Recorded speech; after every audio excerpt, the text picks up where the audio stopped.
आपलपत म्हणते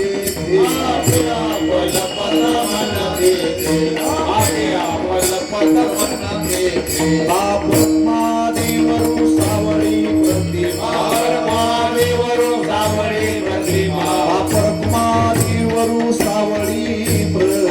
ब्रह्मादेवरू सावळी प्रतिमा क्षमा एक झाली क्षमा एक झाली क्षमा एक झाली काय करू सये सावळे गोविंद काय करू सये सावळे गोविंद काय करू सये सावळे गोविंद काय करू सये सावळे गोविंद आपलपत म्हणते आपलपत म्हणते आपलपत म्हणते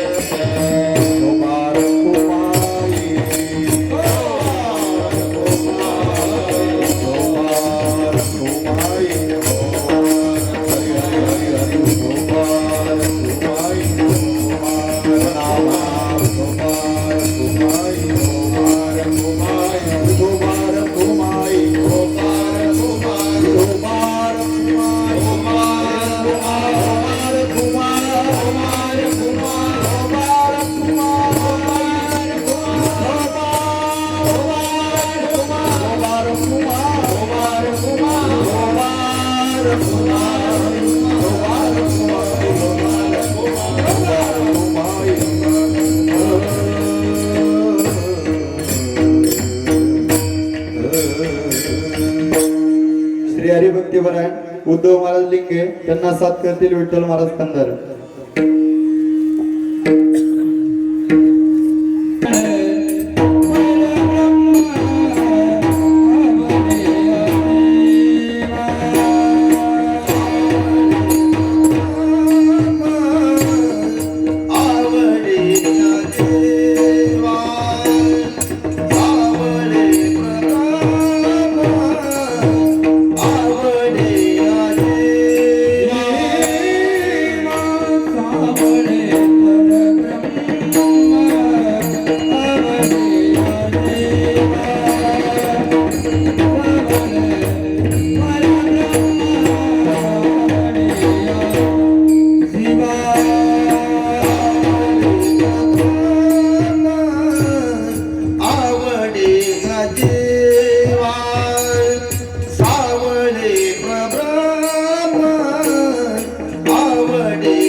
तारे वाजवा भजन करा बोला कुंडली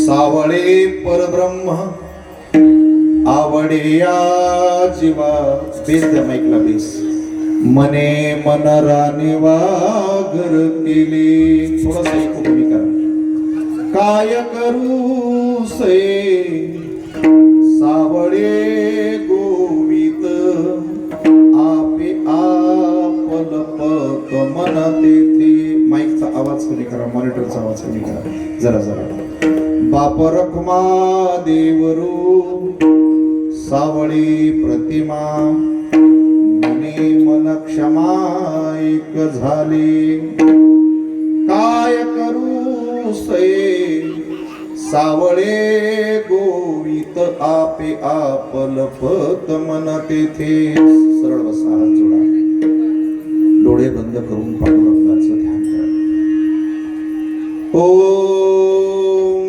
नमो जियाद्या वेद प्रतिपाद्या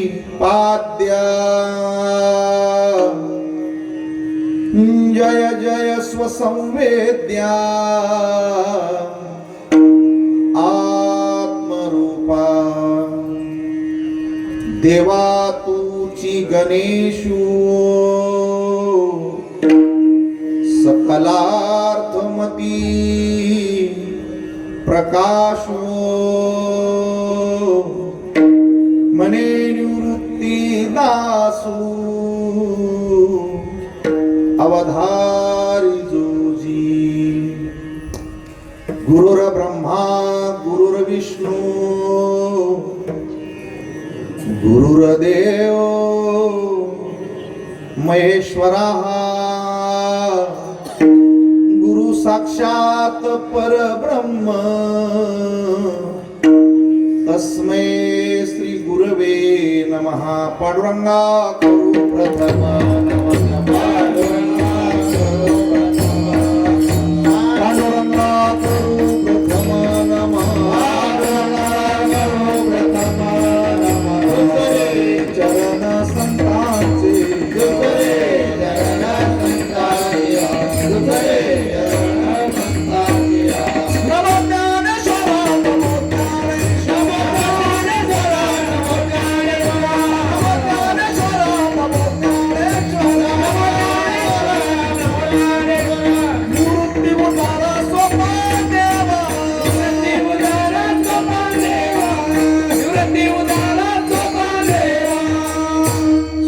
शरण हनुमंत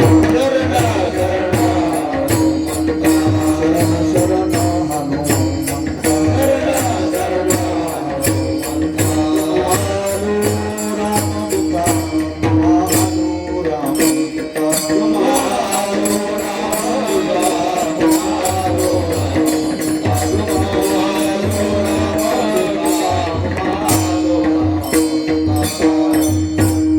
सावळे परब्रह्म आवडया जीवा थोडा आवाज कमी करा ट्रबल कमी करा मने मन राणे वा घर केले मिक्सरचा मास्टर जरासा कमी करा काय करू सई सावळे गोवित आपे आप बरोबर आहे आता आपे आपल पत मन तेथे जोरात टाळी वाजवून सगळे जण भजन करा विठ्ठल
ज्ञानेश्वर माऊली तत्वज्ञ जगद्गुरु संत श्री तुकाराम महाराज आणि समचरण पांडुरंगाच्या चरणी आईसाहेब रखुमाईच्या चरणी 2025च्या काल्याच्या प्रसंगी जोरात टाळी वाजवून पांडुरंगाला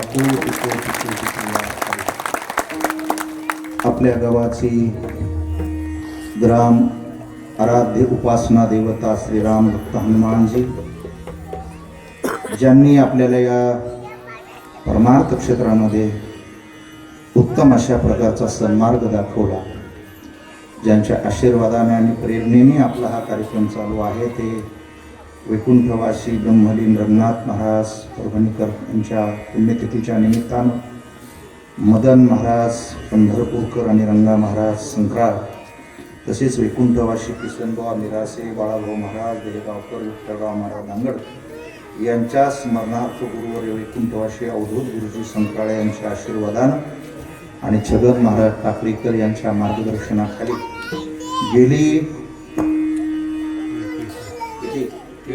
33 वर्ष आपली वारकरी संप्रदायाची नित्य उपासना चालू आहे. अविरत वारकरी संप्रदायाची विचारधारा, प्रसार, प्रचार आणि भागवत धर्माचा बहुमान छोट्याशा गावांनी वाढवला, याबद्दल विश्वशांती केंद्र आळंदी, माईर्स, MIT पुणे आणि वारकरी संप्रदायाच्या वतीनं गावकऱ्यांना मनापासून खूप खूप धन्यवाद. कीर्तनाच्या संदर्भाने उपस्थित असलेली सर्व आदरणीय महाराज मंडळी, आपण बहुसंख्येनं असल्यामुळं आपल्या सर्वांची नावं घेतली असं गृहीत धरून तुमच्या सर्वांना मी मनापासून अभिवादन करतो.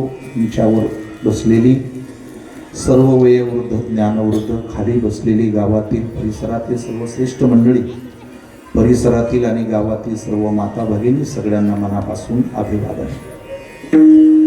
मागेही आपण अतिशय अशा महत्त्वाच्या सेवेसाठी थोडासा किंचित बेस आणि किंचित ट्रबल द्या, बेस कमी करून काल्याच्या कीर्तनाचा सन्मान दिला होता. आपण सर्व मंडळी श्री क्षेत्र आळंदी येथे माऊलीच्या संजीवन समाधी सोहळ्याला गेली 25 वर्षापासून मी पाहतो.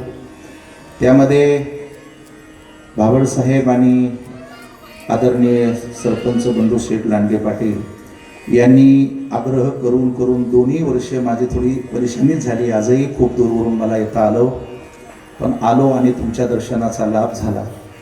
याबद्दल थोडासा लेट झालो, त्याबद्दल मनापासून क्षमस्व. आज ज्यांचा महाप्रसाद आहे आणि 7 दिवस ज्यांनी या सत्कर्मामध्ये जे जे योगदान केलेलं आहे, त्या सगळ्यांना मी संप्रदायाच्या वतीनं मनापासून खूप शुभेच्छा देतो. सजन हो, आपण काल्याच्या कीर्तनाच्या निमित्ताने एका ठिकाणी बसलेलो आहोत. मी धन्यवाद देईन आपल्याला की आपण उशीर होऊ नये या ठिकाणी शांत चित्ताने श्रवण करत आहात. त्यामुळे पुढचं कीर्तन शांतपणे ऐकण्यासाठी मी थोडीशी विनंती करेन तुम्हाला. मोबाईल पूर्णपणे बंद ठेवा, डोक्यातले विचारही शांत ठेवा, कुणाकडे पाहू नका, बोलू नका. हे काल्याचं कीर्तन आहे. वारकरी संप्रदायानं इतक्या सोप्या पद्धतीनं आपल्याला जीव ब्रह्म ऐक्यापर्यंत नेलेला आहे आणि त्याचं कधीतरी यथोचित ज्ञान व्हावं म्हणून दरवर्षी आपण सप्ताह करत आलो. आता हे 33 वर्ष झाले आपल्याला. आता अजून 3 वर्षांनी तुम्हाला तुमची 3 तप पूर्ण होतील. 12 12 12 24 12 36. आणि ही तप जेव्हा तुमची पूर्ण होतील तेव्हा तुमच्यामध्ये जे काही परिवर्तन झालेलं आहे, अंतरंगात जे बदल झालेले आहेत, ते माऊली आणि तुकोबरायांना अपेक्षित आहे. त्यामुळे आज मी तुम्हाला खूप छान पद्धतीनं ज्ञानोबरायांची ही गवळण आहे आणि ज्ञानोबरायांची भाषा ही म्हणजे हाय लेवलची भाषा आहे, प्रमोच्च साधनेची भाषा आहे, योगियांची भाषा आहे. आणि त्यांच्यातून आपण काही जर शिकलो तर मला असं वाटतं की तुमच्या जीवनात काही परिवर्तन होईल, असा मला तुमच्याकडून विश्वास आहे. पुनश्च एकदा विनंती करतो की आपल्याकडे अशांतता जास्त आहे, ती अशांतता कमी करायचा प्रयत्न करा. हा जो मंडप आहे, हा मंडप फक्त निष्ठा, श्रद्धा आणि भावनेवर चालतो. याच्यामध्ये तार्किक, ज्ञान, बुद्धी, सत्ता, पैसा, संघटन अशा गोष्टीला इथं कवडीची किंमत नाही. त्यामुळे जितके तुम्ही एकाग्राने बसण्याचा प्रयत्न कराल तितका तुम्हाला आज नाही, पुढच्या वर्षी, पुन्हा आणखी पुढच्या वर्षी कधीतरी त्याचा स्पर्श व्हावा अशी माझी भावना आहे. ज्ञानोबरायांच्या बद्दल किती वर्णन करावं. ज्ञानोबरा हे असे संत आहेत की ते पृथ्वीवरती प्रगट झाल्याच्या नंतर त्यांनी जसा एखादा घट सांडावा आणि त्यातून दूध उतू जावं, वाहावं, तसं ज्ञान, भक्ती, वैराग्य इथं सांडलेलं आहे आळंदीमध्ये. ज्ञानेश्वरीच्या ओव्याच्या रूपाने, अभंगाच्या रूपाने, गाथ्याच्या रूपाने, हरिपाठाच्या रूपाने अमृताचा घटच त्यांनी या मूर्ती लोकात सांडलेला आहे. आणि तो घट सांडत असताना ज्यांना ज्यांना कुठे कणभर जरी स्पर्श झाला तरी त्यांचं जीवन खूप छान बदलून जातं. त्यामुळे त्यांचं वर्णन पहिल्यांदा आपण केलं पाहिजे. कोण आहेत ज्ञानेश्वर महाराज? कैवल्याचा पुतळा प्रगटला भूतळा, चैतन्याचा जिव्हाळा ज्ञानोबा माझा, कैवल्याचा पुतळा प्रगटला भूतळा. या मूर्ती लोकांमध्ये ज्ञानेश्वर महाराज हे कैवल्य सुखाचं मूर्तिमंत स्वरूप आहे. कधीतरी तुम्हाला त्या स्वरूपाचा अर्थ कळावा, ते तुम्हाला भेटावं म्हणून अशा महात्तम अशा ज्ञानोबरायांची अभंगाची ही निवड आपण काल्याच्या कीर्तनानं निवड केली आहे. दुसरी गोष्ट अशी आहे की जसं जसं मी तुम्हाला सांगत जाईल ना, त्या प्रत्येक शब्दातून त्यांचा आशीर्वाद तुमच्यापर्यंत येत असतो. फक्त घ्यायला आपण पात्र असलो पाहिजे. आपल्या कानावर ते पडत असतं, पण ते कानाच्या ऐवजी आपल्या मनावर पडलं पाहिजे. कारण कानाची तुमच्या गॅरंटी राहिलेली नाही. सध्या कार्यक्रम असा आहे की ते बाथरूममधलं पाणी जाऊन जाऊन नाणीचा पाईप जसा चोपडा होतो तसं कीर्तनं भजनं सगळं चालू आहे, पण माणसाचे कान इतके इतके मळून गेलेले आहेत की ते नुसतं कीर्तनच ऐकते असं नाही. पूर्वीच्या काळी खऱ्या माणसाला जर खोटं सांगितलं तर ते कानात बोटं घालून पळून जायचं. अलग लक्षात. कोणी जर म्हणलं तू असं केलं तर ते कानावर हात ठेवायचे, बाबा आपल्याला माहित नाही, आपण त्याच्याबद्दल बोलणार नाही. पण तुम्ही काही कीर्तनच ऐका असं नाही.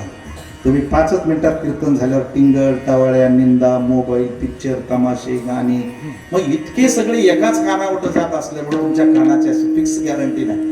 त्याच्यामुळे काय झालं की 33 वर्ष होऊ नये अजून आम्हाला तुम्हाला मांडी घालून बसा म्हणावं लागतं आणि टाळ्या वाजवा म्हणावं लागतं. त्याच्यानंतर वर्गणी द्या म्हणावं लागतं. आता कीर्तनाच्या अगोदर कोणीतरी म्हणलं होतं की महाराज आलेले आहेत, ज्याची पट्टी राहिली असेल तेही आणून द्या. आता किती कहारे आता आहे, 33 वर्ष झाले याला, कीर्तन संपायला आले आणि त्याची जर वर्गणी अजून येत नसेल तर एकतर बियाणं खराब असेल, नाही तर मग जमिनीत ओलावा नसेल. तुम्ही ज्यांचं ऐकत आहे ते ड्राय असतील, नाही तर मग तुमच्याकडे श्रद्धा कमी असेल. त्यामुळे मी आज तुमच्याशी बोलणार आहे, तर ते मी बोलत नाही, माझे हे शब्द नाही, मी बोलणार पण नाही तुम्हाला. मी त्या व्यतिरिक्त काहीही बोलणार नाही. जे अभंगात आहे ते तुमच्यापर्यंत पोचतं करणार आहे आणि ते घेण्यासाठी तुम्ही तयारी ठेवा. पुनश्च एकदा विनंती करतो की स्वभाव आणि मन जे असतात ना, या मनाला सवय लागलेली आहे आणि आजच्या अभंगामध्ये तीच गंमत आहे. ती गंमत आपल्याला समजावून घ्यायची. हे जर तुम्हाला समजलं तर या अभंगाचा फायदा सांगतो म्हणजे तुमचा जीव लागेल. काहीतरी फिटत भरल्यावर माणसाचं मन लागत असतं. प्रयोजनमोवा उद्दिष्ट मंदोपीनं प्रवर्तते. काहीतरी दिलं म्हणलं की माणसाचा जीव लागतो. तसं मी तुम्हाला फायदा सांगून टाकतो की पहिला फायदा असा आहे, मी उपरणं सोडेपर्यंत जर तुमचं मन मंडपाच्या बाहेर गेलं नाही तर पुढच्या 1000 जन्मात तुम्हाला कोणताच त्रास होणार नाही. पहिल्यांदा बीपी होणार नाही, शुगर होणार नाही, ब्लॉकेज होणार नाही, ताणतणाव येणार नाही, टेन्शन येणार नाही, कर्ज होणार नाही, अडीअडचणी येणार नाही, सुखदुःख होणार नाही आणि जन्म मरण सुद्धा प्राप्त होणार नाही. इतके सगळे बेनिफिट जर या कीर्तनामध्ये असतील तर मग याला नियम आणि अटी मान्य आहे. पहिला नियम आहे ते माळकरी असले पाहिजे. आता हे तुम्हाला ऐकायला जड जाईल, तर नियमात बसत नाही. त्याला मी काय आपल्याला जर एखादा फॉर्म भरायचा असेल तर ते आधार कार्डाला लिंक केलेला असतो, बँकेला मोबाईल नंबर लिंक केलेला असतो आणि आपण त्याला काही मागितलं की ते OTP विचारते की हेच माणसाचा मोबाईल आहे का, हे खरं आहे का. तसं या मंडपात सुद्धा ईश्वर OTP मागत असतो. बघा तुम्हाला जमलं तर मी प्रयत्न करतो का कोणीतरी सांगितलं मी पाहिजे की नाही. नाही तर दरवर्षी आपले कीर्तन चालूच आहे. तुम्हाला आठवत आहे का, आता जुनी माणसं इथं बसलेली आहे. आपण जेव्हा 40च्या शतकामध्ये होतो, 40 मध्ये, तेव्हा इथे बँका नव्हत्या, पोलीस नव्हते, पोलीस स्टेशन नव्हतं, चेक नव्हता, असं काही नसायचं. माणसाचे व्यवहार व्हायचे. मात्र व्यवहारही पहिल्यापासून चालू आहे. कोणीतरी जमीन विकायला काढायचं, कोणीतरी ती विकत घ्यायचं, कोणी बैल विकायचं, असं काहीतरी होत राहायचं. मग ते व्यवहार कसे होत असतील तुम्हाला माहिती आहे. हे ते पारावर बसायचे आणि हे पाराला जीव लावा. हे सगळ्यात महत्वाचं कोर्ट आहे आणि आपलं खरं कोर्ट हे हे आताचे कोर्ट नकली आहेत.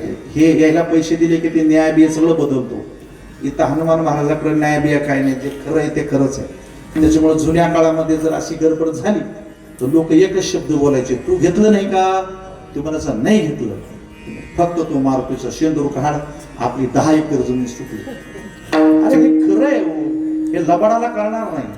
जे मिनिटाला बापाला, माईला, कुटुंबाला, समाजाला खोटं बोलते त्याला हे कसं कळणार? माझं 10 एकर जमिनीचं एकाच मिनिटात सांगा, तू फक्त शेंदूर काढ, मी सोडूनच देतो जमीन. त्याच्यामुळे जुन्या काळातलं हे कोर्ट हे आजही हे कोर्टच आहे, इथेच न्याय होऊ शकतो. म्हणून आपण याला जपलंय, फार सुंदर केलंय. त्यात बसलेले बाबा आहेत का, त्यांना आपली हिस्ट्री माहिती. तुम्ही म्हणसा कोर्ट कसं काय? त्यांनी तुमचा बाप पाहिलाय, तुमचा आज्या पाहिलाय, आज्याचा बाप पाहिलाय, त्याचं वागणं पाहिलंय, याच रस्त्यावर येणं जाणं पाहिलंय, त्यांनी काय काय केलं ते घ्यायलाच माहिती. दिवे कसे लावले देवाला ती बी माहिती, संसारात कसे दिवे लावले ती पण माहिती, वागण्याचे कसे दिवे लावले ती पण माहिती. आपण जरी इथं बसलो असलो आणि आपल्याला जरी असं वाटत असलं की मी इथं बसलो, तर तुम्ही जरा घाबरून बसा इथं, कारण तुमचा सगळा बायोडाटा त्या बाबाकडे.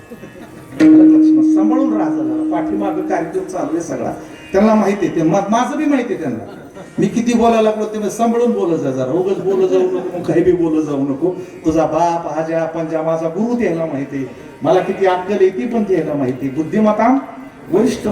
मग हे कोर्ट असायचं आणि ते कोर्ट असल्यावर पारावर लोक बसले की एक म्हातारा म्हणायचं, बाबा मला जमीन विकायची, पोरीचं लग्न करायचं. दुसरा म्हणायचा किती विकायची? तुम्हाला 5 एकर विकायची, होत नाही तेवढ्या. केवढ्याला देतो? ते म्हणला 10 रुपये एकरना देतो. जमानाच तसा, 10 रुपये भेटायचीच नाही, रुपया डोळ्यांना भेटायचा नाही. 10 रुपये एकरना 10 रुपये जमीन म्हणली केवढ्याची झाली? 100 रुपयाची. विसार किती देतो? ते म्हणला 5 पैसे. घेतला विसार. घरी गेल्याच्या नंतर त्याची बायको रडायला लागली, पोरं रडायला लागली. पुतणे म्हणले, बाबा 10 एकर जमीन गेल्यावर आपल्याला जमीन राहणार नाही, तुम्ही कसं करा पण सौदा कॅन्सल करा. सौदा कॅन्सल करा म्हणलं की त्याच्या डोळ्याला 4 धारा लागल्या. ते म्हणला, बाबा काही असो, माझ्या बापाला 200 एकर जमीन आहे, पाया पडतो तुमचा, पण माझा मारुतीच्या पारावर काय गेला? सगळे मोठ्यानं बोला, काय गेला? फक्त एकदा सांगा, एकदा काय गेला? आणि फक्त तेवढाच तुमचा आज राहिला नाही, म्हणून तुमच्या दैनीला अंत नाही. काय करणार? माझा काही दोष नाही, काही दोषच नाही माझ्यावर, तो राहिलाच नाही तुमचा शब्द. ते शब्द फिरवणारी माणसं आहे. शिक्षण क्षेत्रात तेच झाले, राजकारणात तेच झाले. आता राजकारणात कसे शब्द फिरवले जाते इथं काही बोलायची गरज नाही. अरे आपलंच पोरग कसं बिघडत आहे काही माहित नाही, शब्द फिरत येते. बायकोचं ऐकलं की ते सगळंच म्हणतं, आपल्याला जमतच नाही म्हणतो इथं. काय करायचं याला?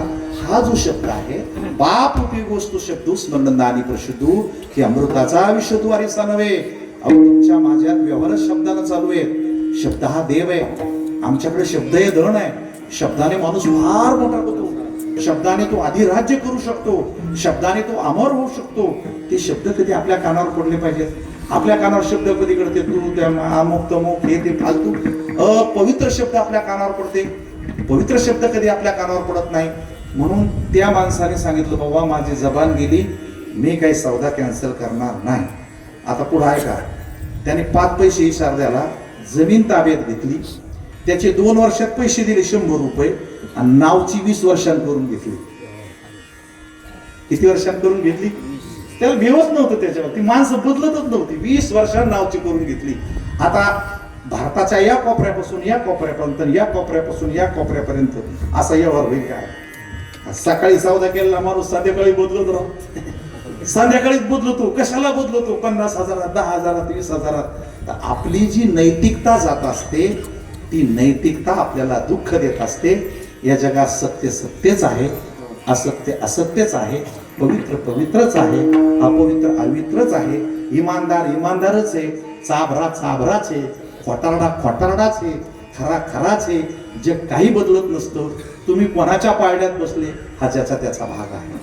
अक्कल जशी जशी वाढत गेली तसे तसे प्रोसेस होत गेले. देश स्वतंत्र झाला. 2000ला 50-55ला बँक आल्या, चेक आले. मग माणसं पकडायचे कसे? तर मग त्याचे 10 चेक घ्यायचे सह्या करून. ट्रॅक्टर घेतला, 10 चेक दी, चेक का बाहून झाला की तुझ्यावर गुन्हा दाखल. लोक ठरवेत होते. 2055 पासून 1995 पर्यंत चेकवरच व्यवहार होऊ लागले. पण 95 पासून चेकच पास होईल. ज्यांनी पैसे आणले बँकेचे ते पैसेच भरीना, ओढून नाही म्हणायचं, काय करायचं ते कर. ते सरकार बेजार झालं आणि सरकारने विचारलं की आता माणूस जर इतका इंटेलिजंट झाला असेल याची इमानदारी ओळखायची कशी आहे? माणसं कपड्यान लय भारी दिसते आणि जी माणसं कपड्यान भारी दिसते का त्याच्यात धोका जास्त असतो. त्याच्यामुळे विश्वास ठेवायचा आहे कसा म्हणून लोक काय करते, फसवायसाठीच कपडे जास्त घालते. अलग लक्षात. जी माणसं जास्त सस्तात का त्याच्यामध्ये माल बोगस असतो. तुम्ही चिप्सचे पुढे पहा रस्त्यावर, त्याच्या 2-4च पाकळ्या असतात, पुडा इतका भारी असतो की त्या पुढ्याला पाहूनच खरेदी होती.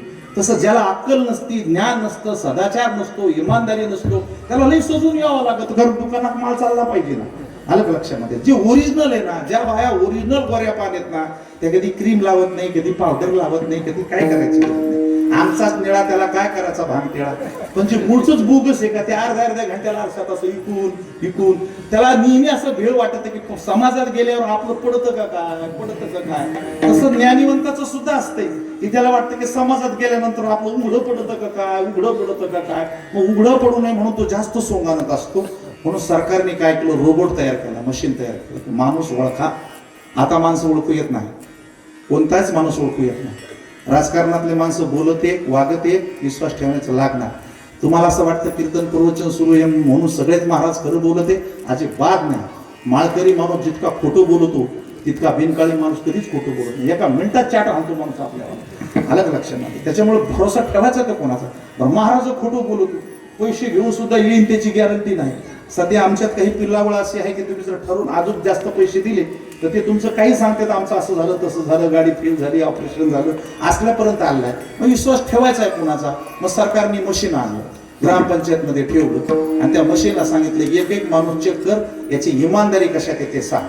त्या मशीनला त्याच्या डोक्यावर असा एक्सरे केला तर डोक्यात तर काही त्याला शांतता दिसली नाही. तुम्हाला कळलं असेल, तुम्ही कीर्तन सुरू झाल्यापासून माझ्या संघ नाही, लय चाटा हाणला. तुम्ही मंडपातून बाहेर गेले, शेतात गेले, घरी गेले, सासरवाडीला गेले, जिंतूरला गेले, जिथं जाईन तिथं गेले, पण इथं राहिलेच नाही. त्याच्यामुळे सगळ्यात धोका डोक्याचा जास्त आहे. डोक्यालाची गॅरंटी नाही. मग त्याने गुगळाचा फोटो काढून टाकला तर इथं पण काही इमानदारी दिसली नाही. याच्यात काय इमानदारी? तुम्ही तुमच्या डोळ्यात जर हात लावला ना तर लाज वाटेल तुम्हाला. तुम्ही कधीतरी चांगलं पाहिलंय का कोणाकडे? द्वेष, मत्सर, वासना, विकार, विकृती चांगलं कधी पाहिलंच नाही. जाती पाती, एक तर त्याची टिंगल करायची, नाही तर मग त्याच्यावर काहीतरी लादायचं, नाही तर मग त्याच्यातून काहीतरी काढायचं, नाही तर त्याचा द्वेष करायचा. अरे आपली नजरच एवढी, आपला कॅमेरा डिस्प्लेच झालेला आहे, याच्यात मजा नाही राहिली. याच्यामध्ये ती गडबड झाली, याच्यामध्ये याच्यातही गडबड झाली, याच्यात तर सगळ्यात जास्त गडबड झाली. तुम्हाला अगोदरच दाखवली होती. मग हृदयाचा फोटो काढा, याच्यात काही इमानदारी दिसली नाही. पोटात फोटो गेला की पोटात इतका कचरा दिसला पण इमानदारी दिसलीच नाही. तुमच्या पोटात काय मला कळच ना, मी तुम्हाला सांगून पण टाळ्या वाजे ना तुम्ही. त्याच्यामुळे तुमच्या पोटात काय चाललं ते बी मला कळा. आता निवडणुका लागलेल्या आहेत, हे उभे राहिलेले लोक आहेत ना, हे रात्रभर बोलत राहतात त्याला की तू मतदान दे, तुला असं करू तसं करू, एवढे देऊ. मग तो जाता जाता म्हणतो राहू का तुझ्या भरोशावर, किंवा तो सांगतो उद्या फोन करून तुला. आता काय आरोग्याचं पाळ, म्हणजे त्याच्या पोटात काय ते बी भरोसा आपल्याला नेमकं कळलं काय चाललंय ते पोटात ते. त्याच्यामुळे पोटात बी इमानदारी काही दिसली नाही. मशीन आऊट झालं, मग त्यांनी करंगळी चिपकेली माणसाची, तर करंगळीत बी काही इमानदारी दिसली नाही. तळहातात इमानदारी दिसली नाही. मग ह्या मधल्या बोटाला चेक करून पाहिलं, याच्यात बी इमानदारी दिसली नाही. हे उजवा हात फेल गेला. मग डाव्या हाताचं चेक केलं, हे चेक केलं, हे चेक केलं, हे चेक केलं. शेवटी अंगठा टेकल्याबरोबर मशीन गरकन फिरलं, त्याचा फोटो काढून घेतला. इमानदारी इथं राहिली फक्त. म्हणून निवडून द्यायला हे करावं लागतं. अलग लक्षामध्ये. आता याच्यात ज्या रेषा आहेत ना, जगाची संख्या आता 865 कोटी. किती? 865 कोटीत आपल्या अंगठ्यात ज्या नसा आहेत का, ते 865 कोटी दुसऱ्याच्या अंगात नाही. ते रक्ताचा असो, पोटचा असो, पाठचा असो, काही असो. त्याच्यामुळं अंगठ्याचा फोटो काढून घेतला आणि त्याला सांगितलं की याच्या अंगठ्यात इमानदारी आहे. इथून पुढे बँकेची व्यवहार करायचे असेल तर याचा अंगठा घ्या, रजिस्ट्रीला अंगठा घ्या, देण्या घेण्याला अंगठा घ्या, निवडून घ्यायला अंगठा घ्या. मग त्या मशीननं त्याचा अंगठ्याचा फोटो काढून घेतला. त्याच्यामुळे इमानदारी कुठे गेली? आता अंगठ्यामध्ये गेली. अंगठा लावून पैसे निघते, त्याला आधार कार्डाचा नंबर दिला. काय दिला? बस तुम्ही अंगठा टाकला की तुमच्या खात्याचा सगळा कार्यक्रम येतो. अंगठ्यावरून पैसे निघते असं जेव्हा मॅनेजरला आणि कॅशियरला कळालं, त्याने रात लोकांच्या अंगठ्याला बोटं लावून पाहिले पण पैसे आले नाही. मॅच होईना ना तो कार्यक्रम. त्याच्यामुळे ते कंटाळले. बरेच पोरं विरोधात गेले बापाच्या, रजिस्टर करायच्या होत्या, जमिनी हडप करायच्या होत्या, पप्पा ऐकत नव्हते. माघारीच त्याच्यावर अंगठा ठेवून पाहिला पण ते करीना कार्यक्रम, पैसे येणार नाही तुमचे. बऱ्याच बायका नवऱ्याच्या विरोधात गेल्या कोणी कुणाच्या विरोधात गेलं. अरे सरकारने अंगठावर भरोसा ठेवलाय आणि कोट्यावधी रुपये रस्त्यावर टाकले. एटीएम म्हणते त्याला. ते एटीएमचा दरवाजा एकाच लाताना मोडतो. उगच असतं आपलं काचाचं काहीतरी, पण त्याच्या पोटात 2 कोटी रुपये असते. ते कशाच्या भरोश्यावर ठेवलेले आहेत फक्त. हा, जर का दुसऱ्या माणसानं तुमच्या खात्यावर अंगठा ठेवला की ते मशीन असं गरकन फिरत पैशाला जाऊन सांगत पैसे सोडू नको, माणूस बोगस आहे. मला तुम्हाला हे सांगायचे की इथे पहिला नियम मालकरी असला पाहिजे. ओटीपी येणार नाही. काय येणार नाही? तुम्ही म्हणसाल हे लय मदत करते, करू दे ना मदत, त्याला पुण्य मिळेल. काय मिळेल? पुण्य मिळेल त्याला, पण आपल्यात ऍडजस्ट होणार नाही. दुसरी गोष्ट, ते सद्विचारी असले पाहिजे. तिसरी गोष्ट, ते पवित्र असले पाहिजे. आणि चौथी गोष्ट, त्याचं मन भगवंताकडे लागलं पाहिजे. इतक्या अटी जर तुम्हाला मान्य असतील तर तुम्हाला काला भेटू शकतो. काला या शब्दाचा अर्थ मी मागच्या वर्षी आपल्याला सांगितला होता. 2 वस्तू, 2 व्यक्ती एका ठिकाणी आल्या, त्या एक जीव झाल्या आणि बाजूला कधीच नाही गेल्या की त्याचं नाव आहे काला. तुम्ही ऐकत असताना नीट ऐका माझ्याकडनं. आता ज्याचा काला करायचा आहे, शरीराचा काला होत नसतो, तरी शरीर भिन्न भिन्न आहे. शरीर नाशवान आहे. प्रत्येक क्षणाला ते बदलणार आहे. मी 1 तासापूर्वी जसा होतो तसा आता नाही. आता जसा आहे तसा 1 तासाला राहणार. हे वर्धयती धारेना, याचं हळूहळू हळूहळू वार्धक्याकडे जात राहतं. म्हणून शरीर आपलं नाही. मग आहे तरी नेमकं काय आपलं आहे? मन आपलं नाही, नाव आपलं नाही, गाव आपलं नाही. देशवेश नव्हे माझा सहज फिरता. आज या कीर्तनातून तुम्ही अशा बऱ्याचशा गोष्टी सोडून द्या की हा देशही तुमचा नाही, हा वेशही तुमचा नाही, हे नावही तुमचं नाही. तुम्ही केलेल्या त्या मनाच्या कल्पना आहे. माझं नाव जरी सुदाम असलं तरी राष्ट्रामध्ये कोट्यवधी सुदाम पडलेले आहेत. त्या सुदाम नावाला मी चिटकून बसलो आणि त्या सुदाम असलेल्या खोट्या नावाला जन्मभर लोकांना खरं दाखवण्यासाठी मी मात्र वाया गेलो. हे बोलणं ज्याच्या लक्षात आलं ते सुटला याच्यात. परत एकदा रिपीट करतो की माझ्या शरीराचं नाव हे लेबल लावून आलेलं नाहीये. हे 10-12 दिवसानं कुणीतरी आत्यानं मावशीनं मनात आणलं असन, माझ्या आईनं मनात आणलं असन, कुणीतरी बाई म्हणली असन याचं नाव आपण सुदाम ठेवू. मग ते 10-12 दिवसानं ठेवलेलं नाव आहे. आणि ते नाव याला जरी लावलं तर याला कुठं सुदाम नावाचा सिक्का लागलेला नाही. मीच ती कल्पना केलेली आहे. लोक म्हणले की मला बरं वाटतं, सुदाम महाराज म्हणलं की आणखीन बरं वाटतं, कौतुक केलं की आणखीन बरं वाटतं. तुम्हाला सगळ्यात धोका सांगू का कशाचा झाला? जे मुळात खरं नव्हतं, मी खोट्याला आयुष्यभर सांभाळलं आणि तिथेच माझा धोका झाला. म्हणून नाव माझं नाही. मग नावच माझं नसेल तर माझं गाव तरी कसं असेल? शरीरच माझं नसेल तर हे जग तरी माझं कसं असेल? म्हणून तुम्ही आज कीर्तन नीट ध्यान देऊन ऐका.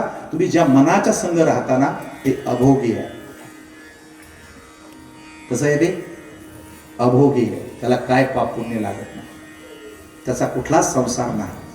ते कधी तुमच्या हाताशी येणार नाही, त्याला तुमचं कधीच चांगलं होणार नाही. कारण ते फक्त खेळ खेळीत तुमचा टाइम पास करतात. आता बसल्या बसल्या सुद्धा बरेच जणांना असं वाटत असते, बायाला पण असं वाटते, मी आले ते आले मग मी कुलूप लावला असं का, कापसाचे पैसे आले, मिरूस तर तिला कीर्तन होईपर्यंत नोटात दिसत राहणार.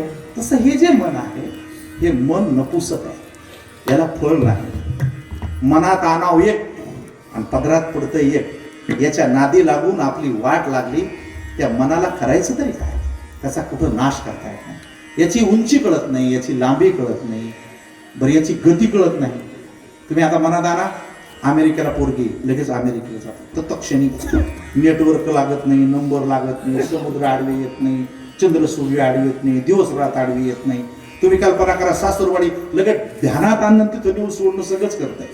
तुम्ही कल्पना करा, पंढरपूर लगेच तिथं नेते, लगे वैकुंठ लगे वैकुंठात नेते, लगे पाटा लगे खाली नेते. हे मन तुम्हाला जागेवर बसू देत नाही. याच्याकडे नेतं, त्याच्याकडे नेतं, त्याच्याकडे नेतं, त्याच्याकडे नेतं, विषयाकडे नेतं, लोभाकडे नेतं, वासनाकडे नेतं, विकृतीकडे नेतं, द्वेषाकडे नेतं. मला रोज ते फिरवत राहतं आणि मी त्याचं ऐकतो आणि माझा जन्म वाया जाण्याची दाट शक्यता आहे. म्हणून जन्मोजन्मी आम्ही जे जे केलं ते सगळं जर वाया जाणार असेल तर हे ज्याने तयार केलं त्याला अर्पण करणं एवढाच एक त्याचा अर्थ आहे. म्हणून ऐका, तुम्ही जे वागताना देवाच्या पुढं तर ते नमन आहे. काय ते नमन? आणि नमन म्हणजे काय हो?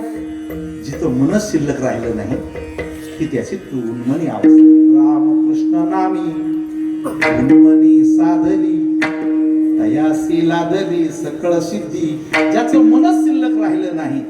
मन आहे म्हणलं की संसार, आणि मन संपलं म्हणलं की परमार्थ सुरू होतो. ते तुम्हाला काल्याच्या कीर्तनाने आज कळणार आहे. म्हणून या गोकुळामध्ये जेवढ्या सगळ्या जणी आल्या होत्या ही मोठी मोठी महात्मे होती. मागच्याही वर्षी मी तुम्हाला सांगितलेलं आहे, परमार्थ करण्यासाठी अधिकार लागतो. सकळांश येते आहे अधिकार, हे नाम घेण्यासाठी आहे, पण काळा घेण्यासाठी अधिकारी व्हावं लागतं. आणि तो अधिकार येण्यासाठी देवाचा संग असणं गरजेचं आहे. म्हणून गोकुळात जे आले होते ते महात्मे होते, जे उपासना करत होते ते लेखी झाले होते, जे कर्मकांडात गुंतले होते ते सुना झाले होते. आपल्या मंडपात सुद्धा हा भेद आहे आणि हा भेद आपल्याला नष्ट करायचा आहे. मी या आसनावरती उभा आहे, तुम्हाला स्वतःला अशी जाणीव झालेली आहे की मी एक मोठा महाराज आहे. हा भेद मला नष्ट करणार आहे, मला संपवणार आहे. कारण तो अहंकार देवाला कधीच चालत नाही. म्हणून शाळेपासून आपल्याला सरकारनं शिकवलेलं आहे, गर्वाचे घर परमार्थाने काय शिकवलं, तिळभर जरी होय अभिमान विरुद्ध समान भार देवा. त्यामुळे माझी स्वतःची धारणा अशी झाली की मी एक ज्ञानी आहे. माझ्याबरोबर जे त्यांना असं वाटतं की मी एक गायक वादक आहे आणि तुम्हाला असं वाटतं की आम्ही एक ऐकणार आहे. हा भेद आहे. म्हणून आपल्या 3 प्रकारचा रोल आहे. आता जेवढे टाळकरी उभे येत नाही तर यांचा लेखीचा रोल आहे.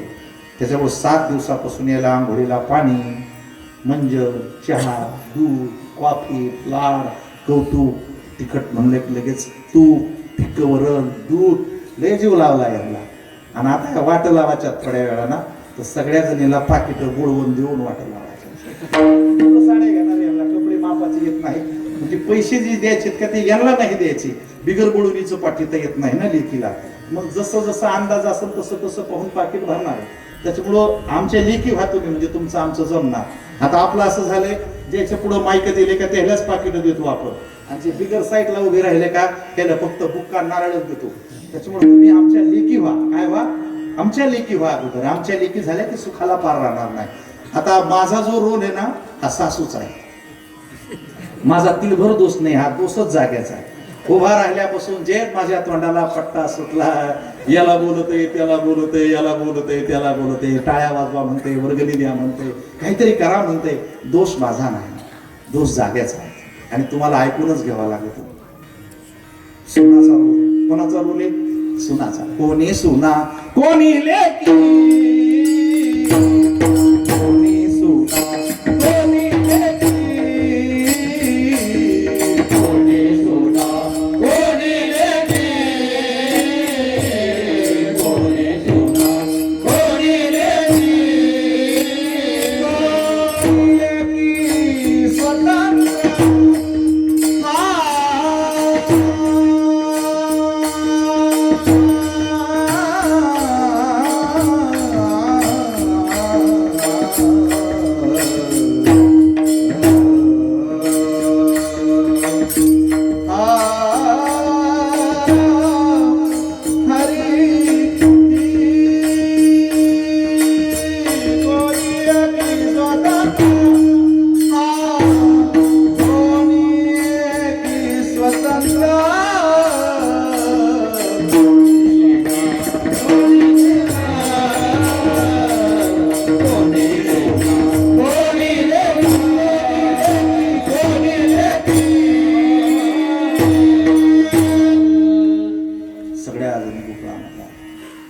जशी ज्याची अवस्था असते तशी त्याची दृष्टी असते.